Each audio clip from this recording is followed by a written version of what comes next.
dal 2020 che purtroppo eravamo fermi tra Covid e problemi vari, adesso ripartiamo con questa celebrazione che per noi è molto importante. Abbiamo già fatto manifestazioni collegate con Minella, con rappresentazioni che ricordano questi eventi, quindi sicuramente punteremo a rafforzare questi eventi. Siamo qua a ricordare quando le leggi razziali prelevavano gli italiani dal nostro territorio e li mandavano a morire ad Auschwitz. Chi parte la mattina del 21 gennaio da questo campo di concentramento a Coriglia Ligure va a morire ad Auschwitz. L'ultima testimone, mancata proprio ieri notte, Laura Voronosca, partecipò all'azione voluta dai partigiani di Giustizia e Libertà che avevano il loro comando qui in Alta Fontana Buona.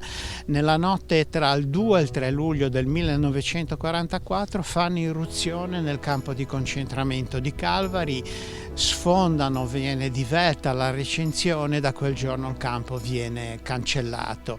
Ci saranno ancora detenuti che vengono liberati e tornano alla vita libera, molti entrano nelle formazioni partigiane, c'è ancora un piccolo gruppo di ebrei che stazionava nel campo che vengono liberati.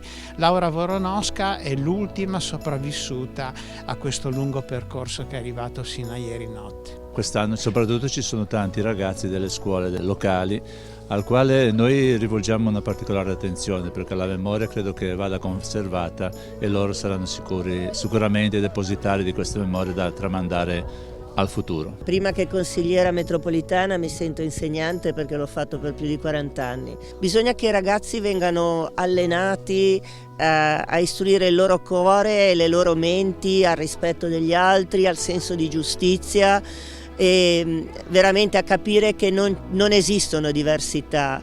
L'unica diversità deve essere tra il bene e il male, va esercitato il bene e allontanato da noi in tutti i modi ciò che è male, ciò che è ingiusto, ciò che è scorretto. Noi ogni anno, anche in prima e in seconda media, parliamo della giornata della memoria. Il nostro istituto ha un progetto costituito da varie attività che poi si svolgono entro il mese di gennaio. Abbiamo avuto modo di leggere e discutere insieme sull'importanza storica di questo momento e anche sulla portata dell'evento di commemorazione sul nostro territorio.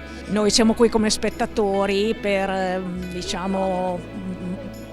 dimostrare la nostra presenza e dare un senso di continuità, siccome i ragazzi sanno che sono stati deportati, ragazzini della loro età e più piccoli, costituire un filo che colleghi la loro giovinezza, la giovinezza spezzata dei ragazzi che hanno perso la vita durante la Shoah.